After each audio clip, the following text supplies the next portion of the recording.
Hello, everyone. Welcome to Big League Dreaming, the podcast, a show about baseball, dreams, and family. I'm John Gonzalez, the dad, and if you're new to this show, it's a dad and his three sons talking about the game they love. We're super excited for today's show. We'll tell you why in a second, but right now, let's introduce the sons that are on today's show, because typically we have at least two of the three, sometimes all three, sometimes just one. It just depends on who's available. Sometimes I'm not even available. I'm sorry, guys. I missed a fun College World Series baseball podcast last week. But this week, let's go all the way to Charlotte, North Carolina. It's son number one.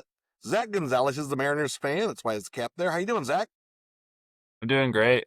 It's been really fun watching regionals this past weekend for college baseball. A lot of upsets, a lot of good, emotion from all those players. It's been really fun to watch on TV. So yeah, excited to talk baseball and have a fun guest on tonight. Awesome. And then joining us from South Bend, Indiana, it's son number three. He's a Red Sox fan. It's Zane Gonzalez. Zane, how you doing? Doing well. Excited to be back on. Yeah. You guys did a great podcast with the College World Series, talking about super regionals and all that fun stuff. I caught a lot of games over the weekend. Good baseball being played. Right, Zane? Yeah, I mean, I think you saw a lot of kind of what we were talking about in the last podcast was, you know, how just the emotions and everything just amplified even more, and guys really banding together because they've been around this group for so long, and ever since July, August, and now it's come full circle into to late May, early June, and this is what they work all year for, and you can see it, and you can see how much more it means now that it's postseason. Well, I can't wait to break down what's coming up down the road. We'll do that later on another podcast. I will say, if anyone missed the last podcast where they talk about the format of everything and how it's going for 25 College Baseball World Series, you can check out our podcast. You can find it on Apple, Spotify, wherever you get your podcast. YouTube will be there as well. And then, Zak, you guys debuted a fun little emoji. What was that you guys debuted there on that podcast? Well, that short that I created. Yeah, what was up with that? Yeah, I went to Riverside, the platform we use, and I was just generating some magic clips, some short clips, and that just popped up as an option. And I was like, oh, this is kind of Is neat. it like anime? What are you? Yeah, I guess it was just like cartoon. I don't know, animation. That was really, really cool. All right, Zach, I'll let you introduce our guest because I can't wait to talk to him. Looks like he has a Mets shirt on. Oh boy, here we go. This is vintage from the 2000 World Series. Ty is on the podcast today, so he's our Mets fan, but it's too bad that he can't be on today. But Zach, why don't you introduce our next guest?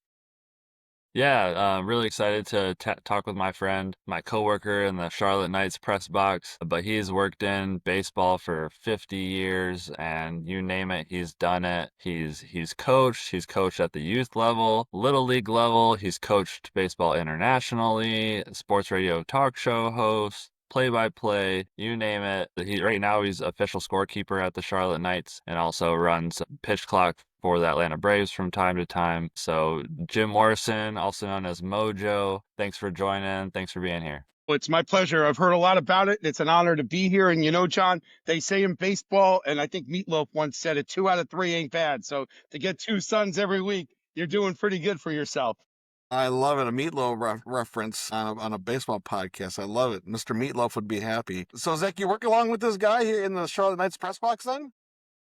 Yeah, and the way they have the press box split up at the Charlotte Knights, there's kind of like the baseball side, I guess you will, and then there's more of like the production video side. And I used to be on the baseball side for a few years, and now I'm over on the scoreboard pitch clock side. So I'm not sitting next to Mojo like I used to a few years back. But oh yeah, every time I walk in that press box, Mariner Zach, how you doing? How are the Mariners doing, Mariner Zach? Well, you know what it is? Once upon a time, I used to come home after all my games and watch the Mariners every night, especially during the junior years and the, Jay Buhner years. And then as time has progressed, I check in from time to time, but I used to check in with the Mariners a lot because back when the Mariners were founded, my dad was a big Danny Kaye guy and he was a minority owner with the Mariners. So we used to follow the Mariners from afar in New York. That's really cool. Yeah, the Mets and the Mariners don't have much of a rivalry, so maybe we'll have to start one this year. I love it. Well, let's hear your story, Mojo. I don't know much about you other than what Zach has told me. You've been in baseball, what, your whole life then, pretty Oh, much? yeah. Yeah. I mean, I had a love affair with baseball since I can remember. My dad, who was a electrician in New York, used to do the lights and control the lights at Shea Stadium. So I went to my first game 2 days before my seventh birthday. Once upon a time, I don't want to date myself, in the 70s. And the guys that I got introduced to that night were Yogi Berra and Willie Mays and Tom Seaver and my all-time favorite Rusty Staub. And I kind of fell in love with the New York Mets. And then a month later, they go on this tremendous run to go to the World Series and lose in 7 games to the A's. And after that, I just, was a baseball junkie. I read about it all the time. I was one of those guys that got the sporting news every week and studied all the teams and their rosters and the box scores. And I taught myself how to score Baseball Digest and automatic for hours, by myself, making my own leagues and things like that. And then as I progressed and got older, I started coaching. I started coaching at 16 years old. I did a T-ball team and did little league at 19. And I've been involved in baseball, did high school, worked with college coaches and former major leaguers throughout my life. And I've also worked on the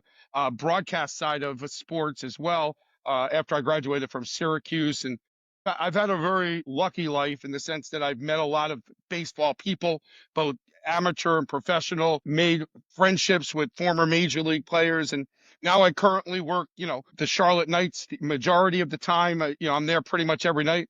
And then when the Knights are not in Charlotte, I go to Atlanta and I have the opportunity to do the pitch clock and be one of those guys that controls the clock for the Atlanta Braves. As I now technically, well, not technically, I do work for Major League Baseball because they took over the minor league operations as well as the major league for data operations as far as the after COVID, they took over the whole operation. So now I'm employed for the last 5 years by Major League Baseball. We'll get to the next question in a second. Zane, is that your mic that I'm getting some feedback on? But yeah, could be. Zach, can you tell that real quick? I just lost it. What did you do, Zane? Do anything. It just came back. Do you hear it, Zach? A little bit. It's on Zane's side. Is it a I don't fan know or if something? it's I don't know if it's Zane or not. Just I can see it, the echo balance going up and down there. I was trying to figure out what mic it was coming from. Maybe it's just it could just be my wind. Hit the window open here, so it could just be that. So we'll just keep going. I have no idea. No problem. Do you want me to just mute myself for a little bit? Nope. You're good. It's got to be the wind outside because it stopped in a few seconds ago. So all right, we'll pick it up. I didn't hear it. Good. So Mojo, did you just have a Rusty Staub reference there a few seconds ago? Rusty Staub, Le Grand Orange, the great redhead. Yes, I don't understand. When I went and I made the Little League team when I was 9 years old, and they put me in right field because I was amongst all these 12-year-old kids that were pitching and playing shortstop and everything.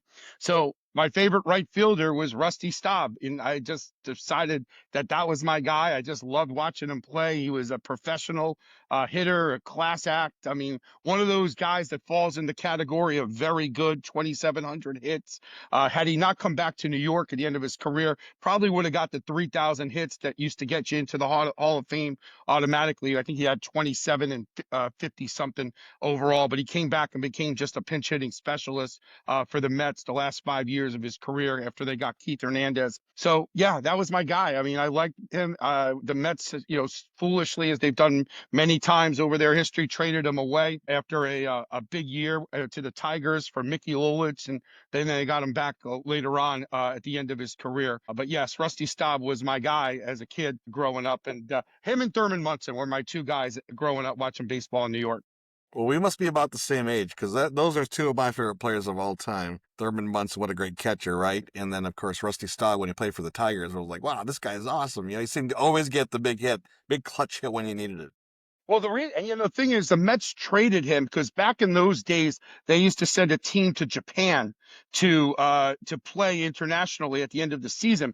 And Rusty was in the middle of opening up restaurants in the city. He was a gourmet chef. I don't know if people know that. So he used to have a restaurant, Rusty's on Fifth, that everybody used to go to. He was always in there cooking, and I mean, he was actually in the kitchen making food for people. And he didn't want to go. And he told the Mets, I don't have to, my contract. And the Mets decided out of spite because that's what they did back in those days. They traded him to the Tigers for Mickey Lolich, who I'm sure you remember as a Tiger fan, the big lefty who came to the Mets and just was an absolute disaster in New York. But he had a good career teaming up with Denny McClain all those good years in Detroit. Yeah. Yeah, for sure. For sure.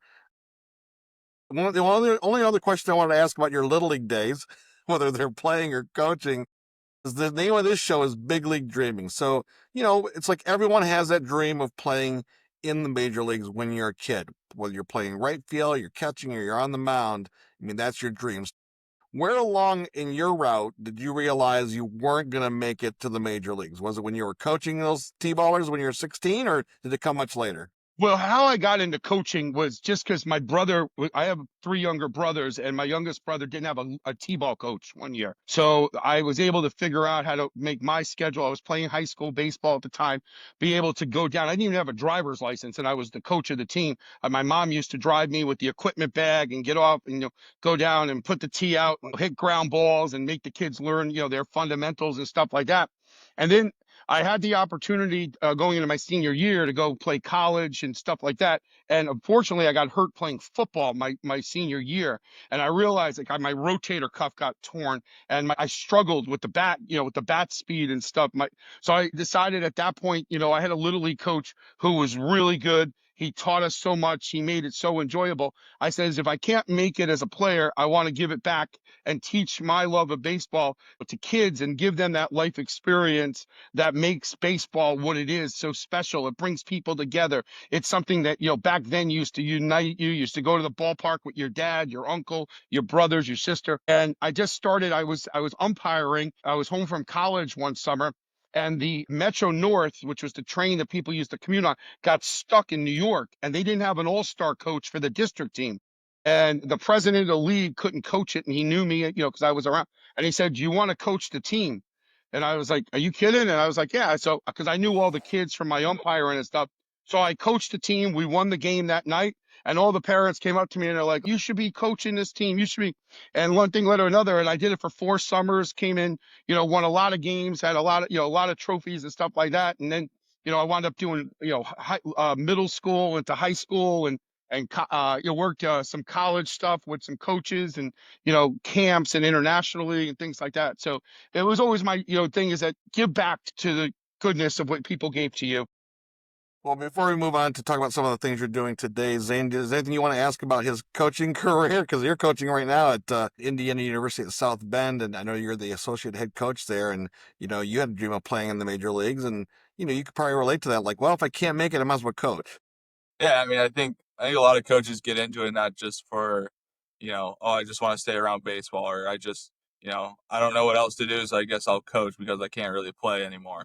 A lot of us coaches get into it is because like we love the game so much and we want to help the next generation of baseball. Like that's why a lot of these coaches get into it, and that's why we really want to do it, and that's why we love it so much.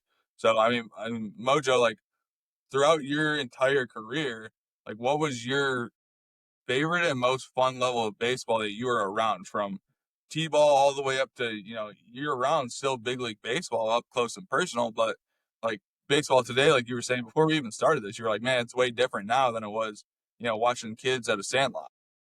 Well, it's funny. Little League was really enjoyable those 4 summers, despite all the trophies and stuff, because I have a sister that's 15 years younger than me. And I recently went back to Connecticut to my nephew's kindergarten graduation. And one of the kids who I coached on one of my Little League teams comes up and introduces me to his wife. And he starts talking to her about all the memories of how we used to practice fun. So the wife turns around and goes, "So you're the one that made him a lunatic." And I was just like, no, no, no, and it's like, but when people come back to you and they have memories of things that you taught them, and baseball is not just about winning and losing, and as you know, it's about life lessons. It's about making them good citizens and teaching them about rules and regulations and making good decisions. decisions and following, what it's like to be a teammate. And, and then when you do that, you can be a good father or, a good member of a family. And those were the lessons. And I think my other thing about my career that I did the summer travel baseball thing, like the just equivalent to basketball AAU for 5 years. And I had 16 kids get drafted and signed. I had a #1 pick come from the '97 draft. And then I've got a bunch of kids from the city that didn't have fathers into colleges and things like that. And that to me was the most rewarding, to see a kid that's father was murdered in a bodega robbery get money, get drafted and get money from the Arizona Diamondbacks, or another kid whose mother was on welfare get signed by the Milwaukee Brewers. Those were some of the most rewarding parts, because wins and losses, those things disappear. It's when you have those lifetime things that you can look at and say, you know what, I helped that kid make something of his life. And that's what baseball did for me. And that's what I kind of was really, most proud of during my coaching time. Jay, you have an incredible story. There's so much to talk to you about, but I'll let Zach step in next because you know him the best, and there's just like so much to talk to you about, right? Whether it's your writing days or your sports talk shows and running camps or whatever. I mean, you've done so much with baseball, so it's just going to be a lot of fun this whole hour talking to you. Zach, why don't you go ahead and step up next? Yeah, Mojo, I want to ask you about kind of the next stage in your life, those college years and those early jobs that you had breaking into the sports industry. I'm sure you did a number of things, because I feel like I have a lot of people will ask me, they'll see me post on Instagram that I'm working the Charlotte Knights game. They're like, Zach, how did you get into that? Like, I get that question a lot. Like, how did you get to where you are today? And talk to us a little bit about like those college years. I know you said you graduated from Syracuse, and what were some of your first jobs coming out of college and getting into, what were the types of roles that you took on to get to where you are today?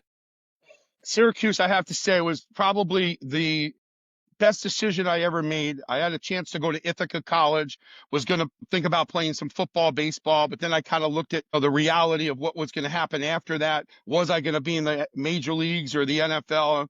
And I said, you know what? Let me go to Syracuse. Marv Albert went there and Bob Costas went there. And let me go and learn at the broadcast school and get involved there and see what this is all about. And it was the best decision I had. They had a very intense intramural program. So I got to play like, softball and club baseball and things like that to stay active. But one of the biggest things that I really enjoyed there was I got an opportunity to intern with the Syracuse Chiefs when Tex Simone was the general manager there, and they were the Toronto Blue Jays affiliate back in the days with Jesse Barfield and George Bell and all those guys that came up with the Blue Jays and really put them on the map at the end of the '80s into the '90s. Tom Hankey and Dave Steve, and I really enjoyed that. And I did talk radio at the college station. I was sports director.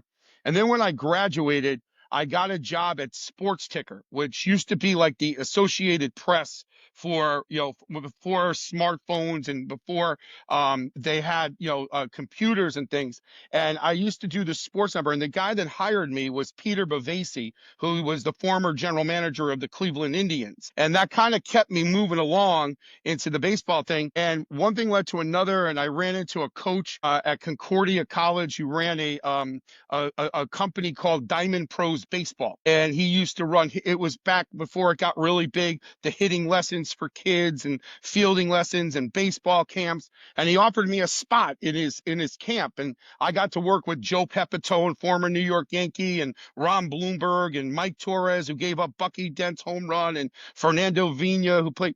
And I'm working with all these people, and I started getting all these opportunities. And then one year in 1995, they were like, well, we're going to put together a team to go to China to play in the World Youth Baseball Tournament. Would you like to be one of our coaches? And that was interesting because I was doing the summer travel zine at the same time. And we went to the NABF 15 and 16-year-old World Series. We got eliminated on a Saturday. I had to fly home on Sunday.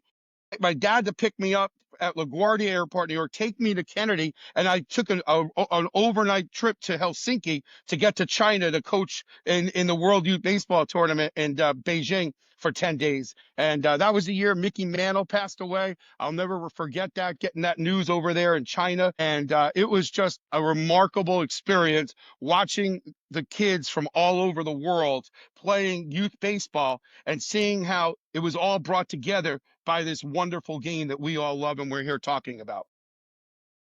So you saw the international game before, because today it's an international game at the major league level now, right? Yeah, I was there You in the saw this 90s. coming up. Yeah, it was, and you got to be a part of it at that level, and the growth of it now, it's phenomenal. With the World Baseball Classic, which is so popular in these other countries. Like my only negative part about the World Baseball, as popular as it is, I feel like it's hard for baseball because the United States, the Major League Baseball people, it's their spring training. So it's like their players aren't 100% conditioned like some of the other countries are, but we still do our fair share, but it's hard for them because you really can't interrupt the season for more than a couple of days to play in that. So they have to do it when they do it. And it's been a home run. I'm looking forward to seeing it next year again. And it's just become more and more popular as it's built up, especially in the foreign countries overseas, Japan, China, all the Latin American countries. It's huge. And I think it's only going to get bigger too, because this year, next month in July, Churro will be the first player from Japan inducted to the Hall of Fame. And I feel like once, Japan makes their mark, the floodgates are just going to open like crazy. And you're just going to see Japan after all these other countries. Like, they're already getting guys from the Dominican that are making the Hall of Fame. But when you look at that list, you go on Wikipedia and it's all American flags, and then all of a sudden it hits that year and it's all international. It's crazy. Yeah, I think as one of the things that in American baseball and in our youth baseball, I think one of the things is years as I grew up and up until like the 2000s, we had a lot of African American kids playing baseball. We had you look at Willie Mays and Hank Aaron and all those greats that we had, Bob Gibson, and then when you got into the travel baseball, and Zane, do you agree? If you agree with this, we kind of outpriced those kids from being able to play summer baseball because we made it like you had to pay $1,000 in order to play summer baseball. And those kids didn't have the money. So we lost them to basketball and football. And then we kind of wound up getting the international kids and the international players to take that place. And I think we need to kind of not lose the international players by any means, but we need to make a concerted effort to try to get some of the African American kids back into baseball because the talent level then would really pick up in the game and we'd really have a great product to watch on the field if we had a total mixture, of players from all over the world. Yeah, the travel ball scene is completely, it's I gotta be careful with what I say since I'm an Yeah, active that's why coach. I kind of So try to phrase it politically is as is positively as I could. no, I mean, like it's changed so much, right? Like, you think back of, kind of like even when we were growing up, like it was kind of the big boom of travel baseball. And, I never really played Little League because I just always played travel ball, right? And that's just how all these kids come up now. But like when Zach was younger, he played, that's kind of the start of Little League. And, that's kind of what it used to be was just, kids in neighboring areas would go play kids from other neighboring areas. And, that's how they got to know each other. It's how they came out through their school system. And, that's what made baseball so great is you were just playing with your neighborhood buddies. And now it's just changed so much of, okay, let's fly in this kid to this perfect game tournament and let's start this travel team that's all on, let's call it our national team. Let's call it our state team. Let's call it our regional team. And it's changed so much. And it's, like you said, it's kind of outpriced it a little bit. I think that's a great way to put it. It's kind of hindered some opportunities for a lot of kids because, it changes the entire recruiting for even college. Yeah, I agree with you 100% on that. I mean, I used to spend a lot of time running golf tournaments and auctions and going out and selling journal ads and things. So the kid that couldn't afford to play for me, I had enough money to cover him. So that if we went, because we used to take 4 or 5 trips, as you said, we'd go to Tennessee, we would go to St. Louis, we'd go down to East Cobb, Georgia, and all these different showcases for the colleges and the pro scouts to see these kids. I mean, and these are kids that would never get out of New York City or that in the surrounding area. And when you live in the Northeast, you don't get the exposure that you get in North Carolina and South Carolina and Florida and Georgia and stuff like that because you're limited to just a couple of months a year year because of the weather. And then you become a football town or, a basketball town. So what we did was try to showcase these kids as best as possible as you lost a lot of these kids because of money. And it was a lot of work to get the money together to keep these kids involved and, and give them the opportunity to play and to be seen. And that was the hardest part about it. And I think it's gotten even worse today because, of the way it's just blown up with the cost of the travel and everything else. Again, folks, you're listening to Big League Dreaming, the podcast, the show about baseball, dreams, and family. I'm John Gonzalez, the dad, along with his two sons, Zak and Zane, also on the podcast with our special guest, Jim Mojo Morrison. Man, where'd you get that nickname, Mojo?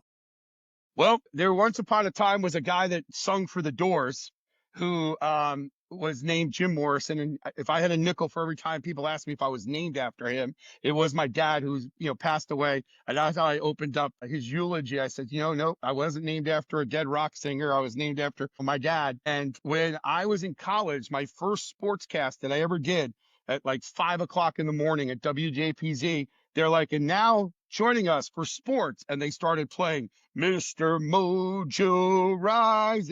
And the next thing you know, everybody in the world just started calling me Mojo. And it kind of stuck. Like when the internet got invented by, it's like you couldn't get Jim Morrison because of the singer. So you had to kind of differentiate it. And I just started using Mojo in the middle of it. And it just kind of stuck as a nickname that I don't think anybody calls me Jim anymore. It's just Mojo. I love it. Well, kind of following your life story here real quick. I mean, so you end up in Charlotte. I mean, how did you get there? Well, it started out as, my wife had passed, and I wound up going down to Asheville to try to help get my son situated in college and stuff like that. And someone's like, "Oh, I got these connections for you." So I'm down there, and it's a true story. I go to interview for the Asheville Tourist to try to get a job with them. And I bring my resume and everything, and I met this guy, and he, sees me, everything. Wind up going out to lunch with them, and they bring me in, and oh, we like your resume, everything. We got to see how you could fit in.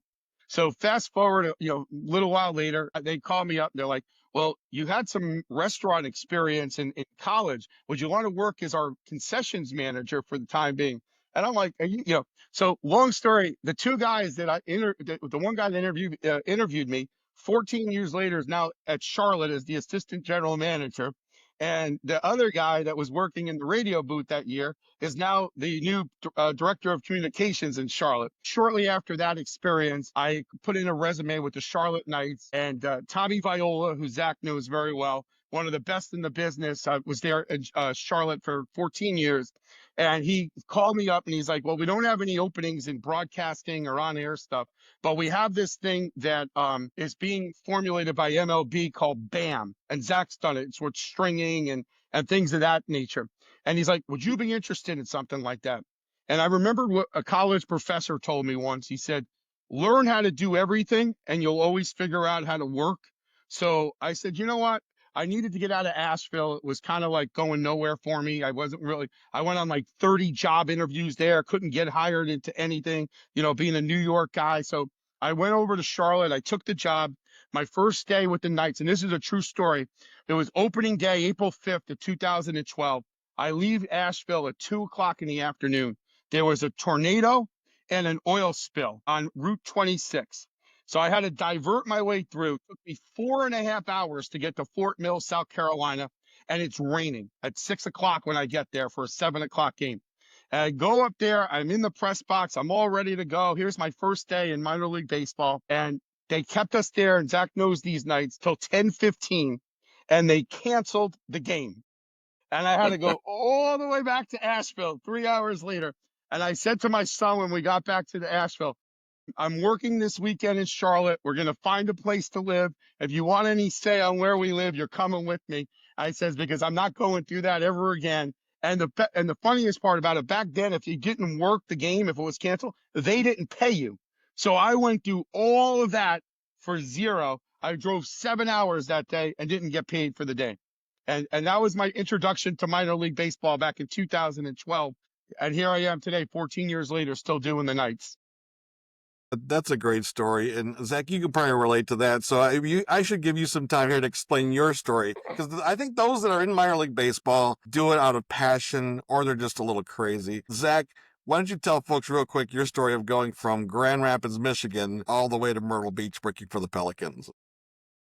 Yeah, after I graduated from Davenport, I took an internship with the West Michigan Whitecaps. I did my internship, stadium operations, 1 season with the Whitecaps, and then I was just sending out resumes like crazy. Me and you, Dad, we went down to the winter meetings. I did interviews down there, and then kind of landed in Myrtle Beach and just packed everything in my car. Didn't know what I was doing. Had never been to North Carolina or South Carolina in my life, and said, this is what I'm doing. I'm gonna work in sports and see how it goes. And yes, when you are a full-time employee, yeah, that means that you are pulling the tarp every single time it rains. So there was very many tarp pools in Myrtle Beach, as there are with most minor league teams across the country. And those long hours, putting in 80, 90-hour weeks during a homestand, that work ethic will never leave you because you're just always at work. And once people work in the industry, you kind of look out for one another. So when we moved to Richmond and, the guys in Myrtle Beach are saying, "Hey, I got this kid," they reach out to the Flying Squirrels for me. I leave the Flying Squirrels, we're moving to Charlotte. They reach out to the Knights for me. "Hey, I got Zach coming down to Charlotte, Tommy Viola. He knows the drill. He's been there, done that if you need help." And that's kind of how it rolls with the industry of minor league baseball. Everybody kind of looks out for each other because once you go through those long hours, everybody can relate to exactly what you're talking about. And yes, Mojo, it still happens. We get there for a 7 o'clock game and they delay it until 9 o'clock. And then they say, "Guess what? We're gonna play first pitch at 9:30." Well, they do that, and now you're making about $4 an hour if you add up the hours that you're there at the ballpark for what they want to pay. What year did you come to the Knights? uh, Back. Yeah, because I remember that 2019. because I had kind of evolved into being the senior operator and running the other side, as you like to say. Tommy Viola came up to me and he's like, "Yeah, we got this guy coming from Myrtle Beach. His name is Zach, and if he knows how to do this and know how to do that." And they had called and they spoke very highly of you. And as I like to say, you came as advertised and better. And it's been really great working the last 6 years with you, doing all the different things in the press box. But I remember when you first came over, Myrtle Beach had called Tommy and they had recommended hiring you and stuff because of what you had done down there. Jim Mojo Morrison, so is your title official scorekeeper then for the Knights? My official title is senior data operator for Major League Baseball. So I'm kind of in charge of the press box for the Knights. I do the schedule for the stringers, which is the guy, like if you ever go and watch Game Day where you see the pitch by pitch and stuff like that. Zach did that in Myrtle Beach, if I'm not mistaken. I schedule that, and I schedule something called BOSS, which is the balls out strike spotter, which in the major leagues controls all the prop betting for online gambling. But in the minor league level, it controls the ABS strike zone for the automatic balls and strikes challenges. And what that you do with that, and how I explain to people, boss is kind of like a snapshot of what's happening. Like you have to either when the pitcher hits the rubber, you hit a T, and that stops all the prop bets for that particular play.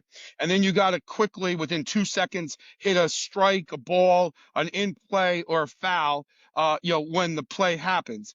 And that you kind of have to move that along and get that in, in the major league level for gambling purposes, for the minor league level, you do that. And then when you deal with the stringer, that's the play-by-play guy that gets in there and gets all the pitches and the box score and everything else. And then my other job, I do the official scoring, where I make sure that hits or errors and things like that. Yeah, Wow. the official scoring side is actually super interesting because I don't know if we've ever had an official scorer on the podcast before. So, but that side's always super interesting to me. Like I'll be watching MLB games and I'm like, man, I wonder what they're gonna score that. Like the other day, I saw like a play where the first baseman just came off the bag, right? Good throw. He just happened to pull his foot a little bit early. He was called safe, and it literally put. I was watching Game Day, just like you're talking about, and it said like official score decision pending, right? So like when something like that happens, like walk us through like kind of that scenario of like an official score is pending. Like, what is going on in the press box in that kind of situation? Okay, right. Major League Baseball has done a really good job recently trying to make the official scoring more uniform. Because one of the biggest complaints you used to get over the years is that certain guys would come in, home teams would hire them, and they would just score the game, just score the game. Hit, error, whatever. And there's kind of now where you go on Zoom calls like this and you kind of get a little bit more tutelage from the veteran guys in the major leagues on how you should try to score certain plays, what you should look for, what are some of the dynamics that goes into scoring a hit versus an error, and things of that nature. And what happens is a ball's hit, and you kind of look at where the batter, how hard he hit it, where the fielder was positioned. Was it an ordinary effort play versus something that he had to go, far to his left or far to his right or catch it over his shoulder, things of that nature.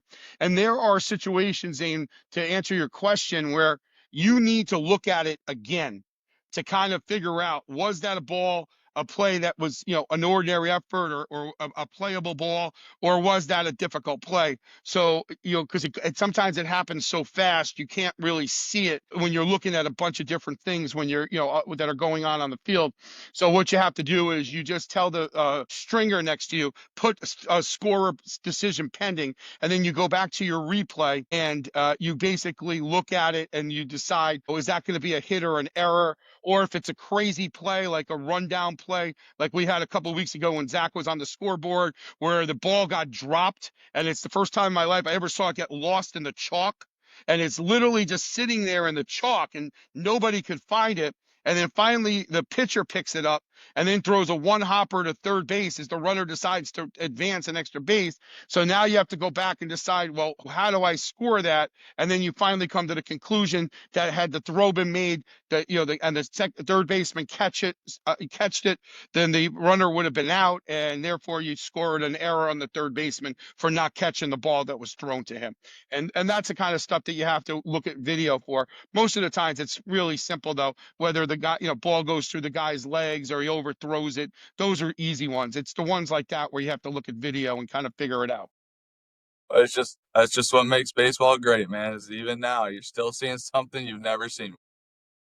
Yeah, that 100% happens. And then the other thing is too, what scoring, what I see is not the same thing that John, your dad will see, or you see, or Zach sees. So sometimes it's a little bit of a subjective thing on how you rule. And when I'm not in the official scorer's chair and I'm stringing or doing boss, and they'll ask me, and I'll just say, it's your call. Make your decision based on this or based on that. And then if somebody asks me if I agree, I says, listen, I'm the vice president. I have to support whatever the president says. I said, so I never will second guess whether what the scorer said on that particular call, because there's a lot of criticisms that scorers get. I mean, where, back in the minor leagues, when I first started, managers would call up the press box and they would complain to you on the telephone and lobby for you to make those decisions, especially when it would involve the prospect or things of that nature. So, it is the most thankless job in all the jobs in the press box,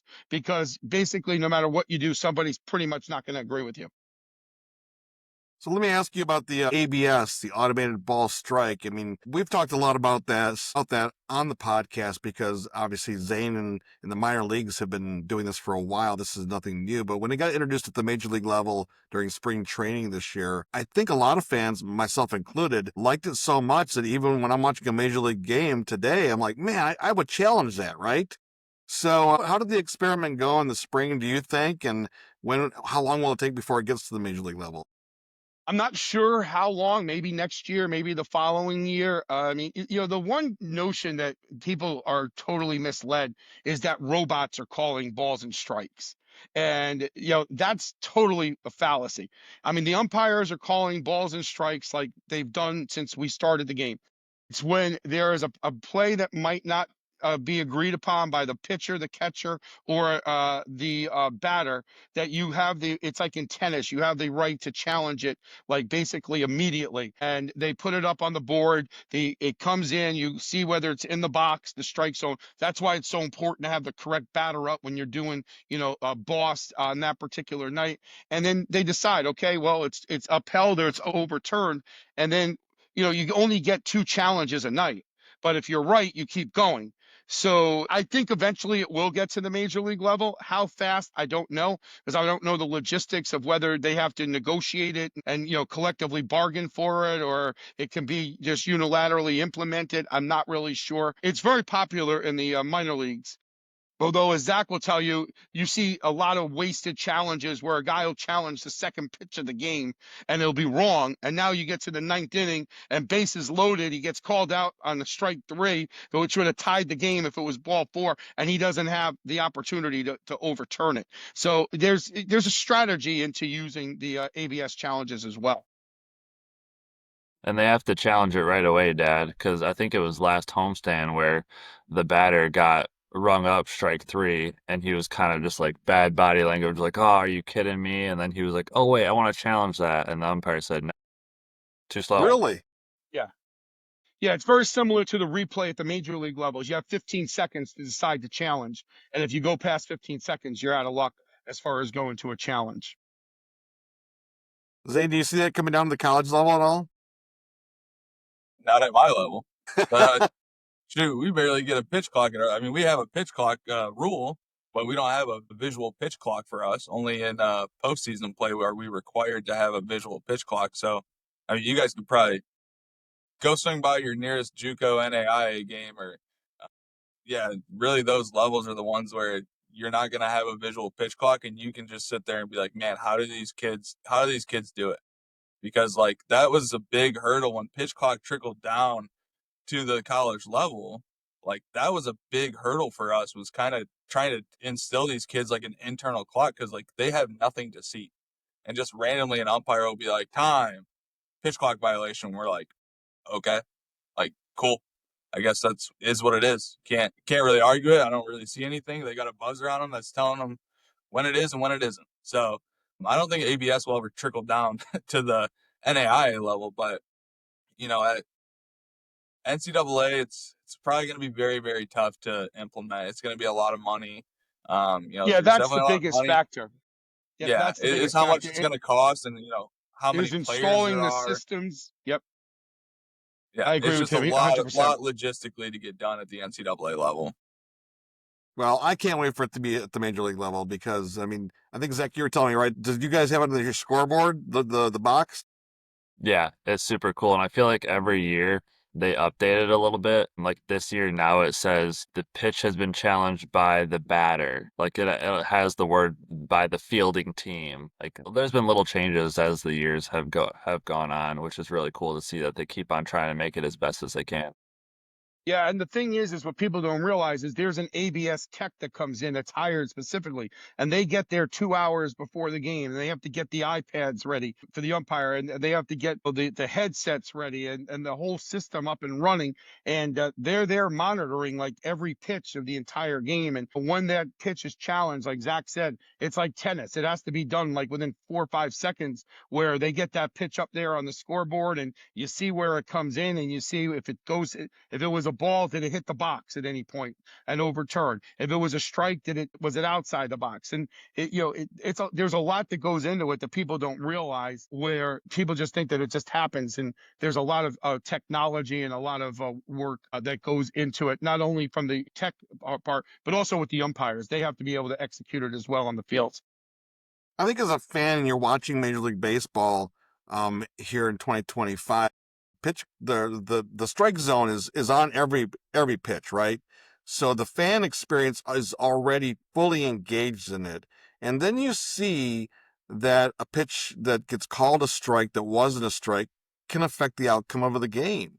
And that's why you kind of go as a fan, especially if your team is on the wrong side of it, you kind of like, wait a minute, I want to challenge that, right? And you can't. So that's why I think it's going to come sooner than later, because right now we see it in real time and we're going, this does impact the game. No, I agree with that, and I think, John, you're 100% right. I says, but when we grew up playing baseball, we didn't have those opportunities or those technology things in the game. And baseball at the end of the day is played by humans and umpired by human beings. And sometimes you have to take the good with the bad. And I think the umpires overall do a really good job. I get an opportunity to visit with them down at the major league level. When I fill in and do the pitch clock at the minor league level, they work hard at their craft. Some of them struggle, others of them are phenomenal. But at the end of the day, I think it balances out where they do a really good job, and they don't get the credit that they deserve because it's like I said, it's like official scoring. It's a thankless job. They only look at the one play that you might not call right, and not the 25 of them that you got right. And that's I think what happens is, when I don't disagree that it's going to go to the major league level. I just think that sometimes we have to give the umpires a little bit of a break on the criticisms that they get thrown at them by the average fan. Like you see those things on social media the next day. He blew 27 calls last night. I mean, it's like, come on, you know what I'm saying? Like, will you go back there and do better? You know what I mean? Like these guys have spent their whole life getting to that moment, and some of them have bad games. I mean, that's why some guys hit 200 and some guys hit 300 in the major leagues. So it's just part of baseball, and people forget the fact that it's played by human beings and umpired by human beings, and that's the part that people sometimes forget. I think the replays that now they're so prevalent, right, in Major League Baseball. I've learned to appreciate the umpires because I'm like, oh, he's definitely safe.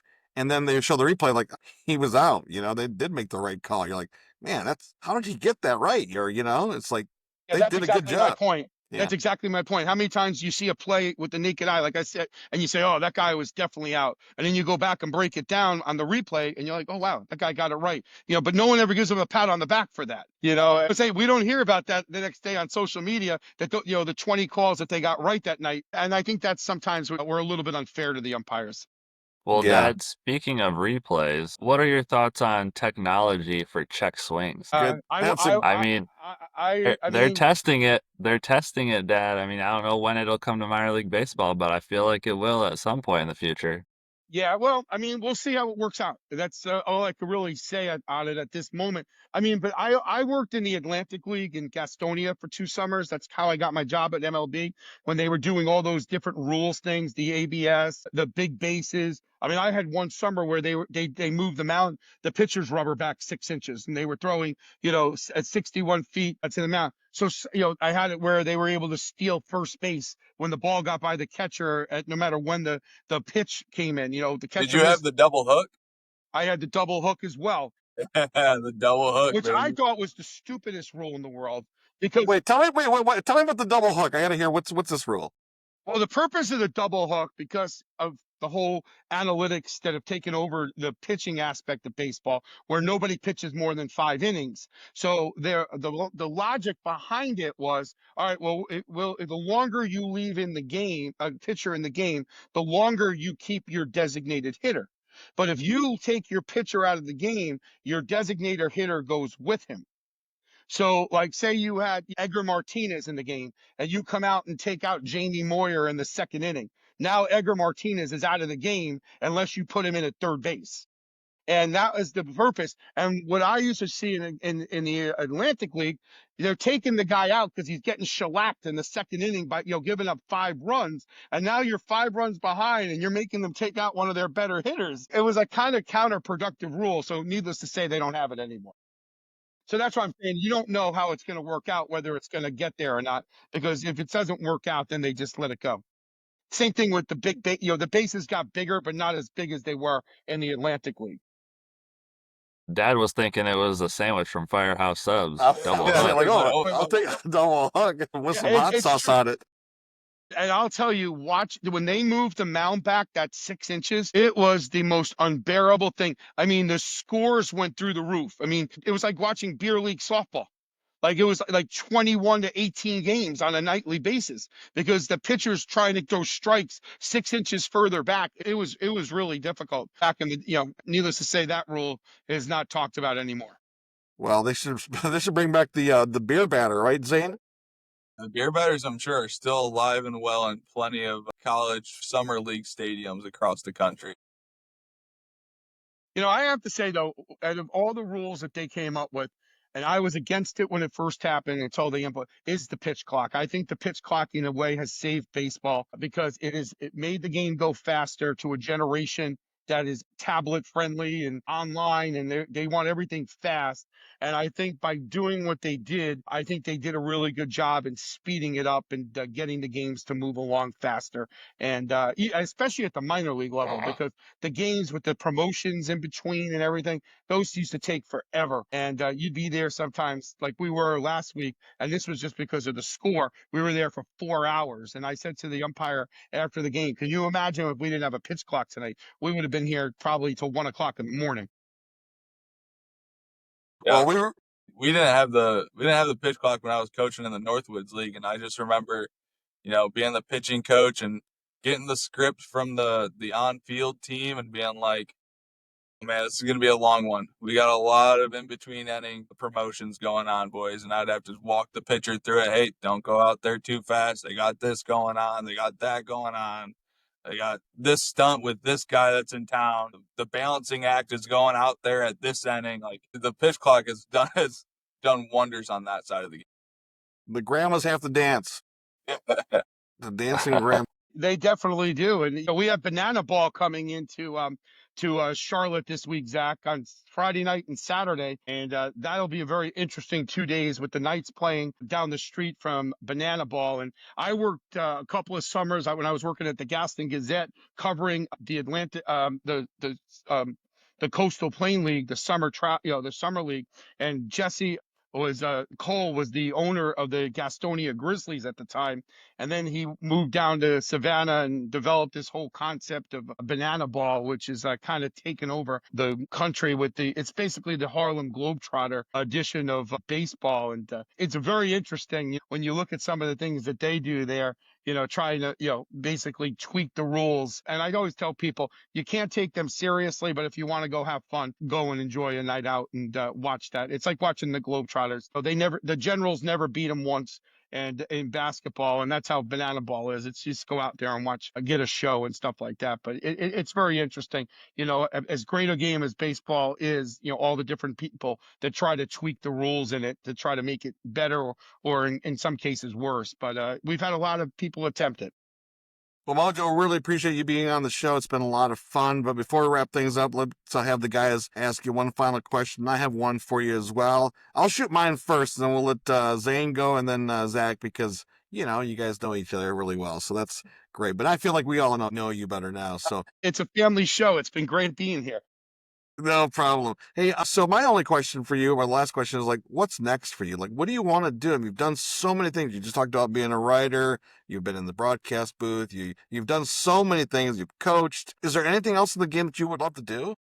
I mean, ultimately, I'd love to get the opportunity to go full time with Major League Baseball, where I get an opportunity to have a little bit bigger of a role. That would be a goal of mine. But the other thing is, Tommy Viola has left the Knights. He's over at the Not Whole Gang in Charlotte, which is a nonprofit, and one of their goals and business models is to try to improve baseball for inner city kids and to try to get more kids involved from the inner city. And I would love to get back into that type of a role again. One of the things, and Zach and I talk about it all the time, and Zane, obviously you as a coach, analytics has a part in baseball. I don't disagree with it does play a role, but we've gotten away from teaching kids the fundamentals of baseball.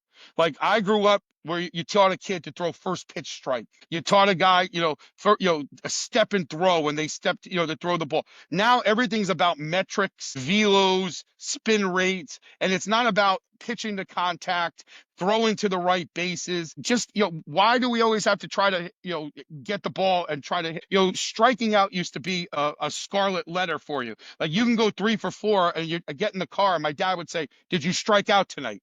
It was like that was a bad thing back in those days. Now people strike out 4 times and it's a badge of honor. I think we need to kind of teach these younger kids a little bit more about fundamentals, and rather than put them in a science lab and just try to teach them about throwing the ball as hard as you can, because we've lost a little bit of what made baseball special.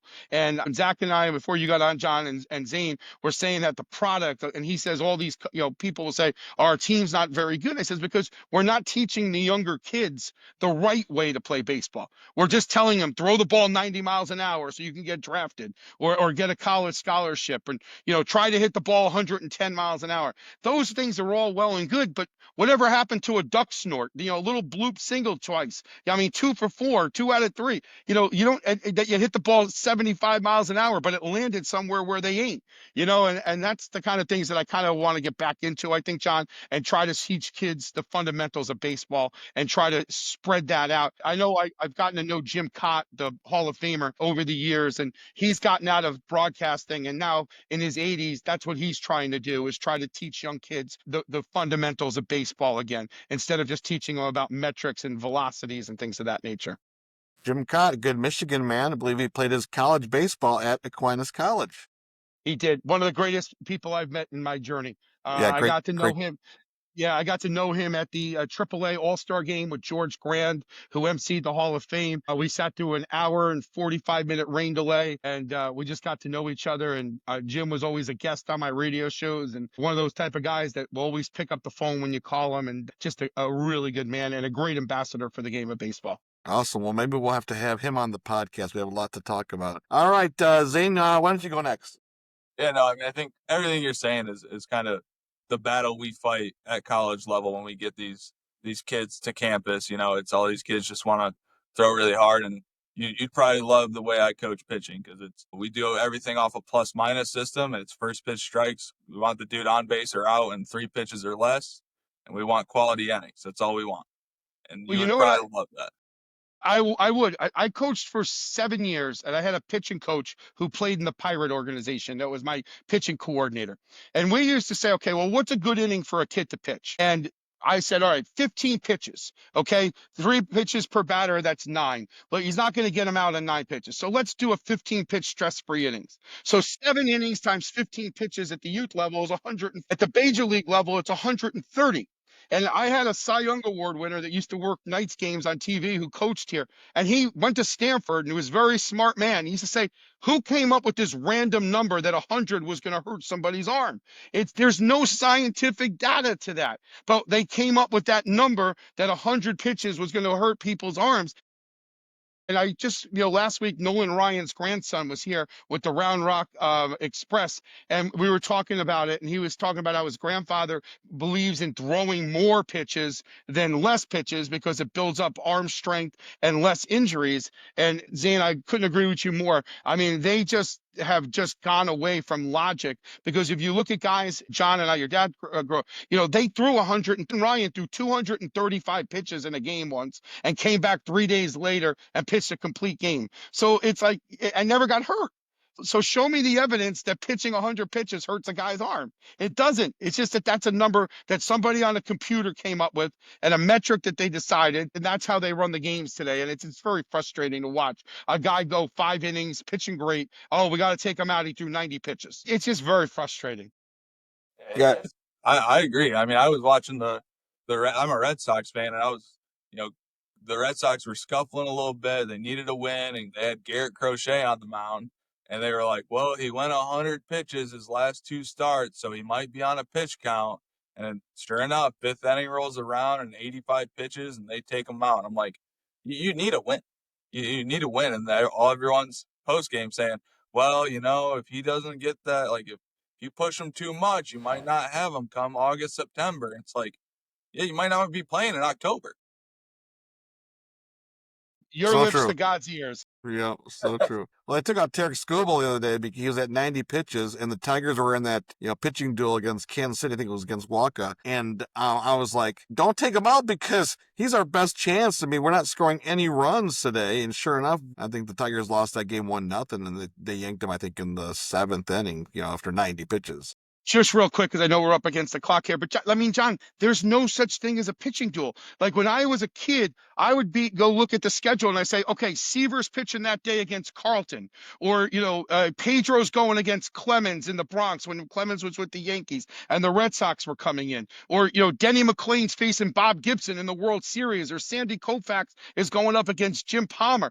Those are pitching, and used to see those guys for 9 innings. Who's going to win the duel? Now the starter has no impact on whether you win or lose a game. It's just mind-boggling.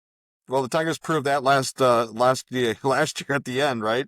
It was all bullpen games they were throwing. But another topic for the day. All right, Zach, why don't you wrap things up for us? Yeah, Mojo, I gotta leave you with this. You're wearing the Mets gear. So how did you become a Dodgers fan? Wait. We're talking about a Dodgers fan this whole time? Start the interview over.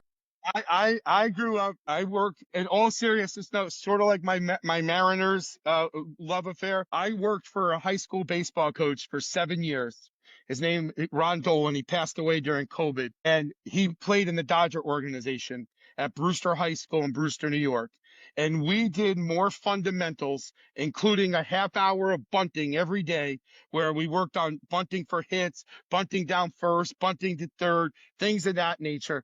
And we didn't have a lot of talent, but we won 5 straight league championships because we could bunt the heck out of it. We always made the right plays. We threw strikes. We played clean baseball. And people used to make fun of me because he says, all you do is teach this Dodger baseball. So I have always been a fan of the Dodgers and the way they played baseball and stuff of that nature. And every once in a while, I like to tease our brethren in the press box that, I too am a Dodger fan, even though I grew up going to Shea Stadium. And because people forget too that when the Mets came into existence, they brought in a lot of former New York Giants, now San Francisco, and Brooklyn Dodgers, now Los Angeles, because those were the 2 teams in the National League that wound up leaving. And, the Mets took that team's place. So there are a lot of people that still followed and rooted for those particular teams, even though they left New York. It's time for Dodger baseball. Oh, we also had the greatest announcer in the history of the game. So. That's for sure. That is for sure. Well, Jim Mojo Morrison, Mojo Rising, great show. Great having you on the podcast. We really appreciate it. Is there anything else you want to add before we wrap things up? No, guys, this is a great show. I mean, it's better than it was advertised to be by our good buddy Jeff. And I am just really excited that I got an opportunity to come on here for the last hour and talk baseball. And anytime, Zach, you got my number, just shoot me a text and we'll make it happen. Awesome. All right. Thanks, With that, Mojo. Zach, why don't you wrap things up? Let's tell people where to get more on the podcast. Yeah, absolutely. Everyone follow us on YouTube. You can find us under Big League Dreaming, the podcast.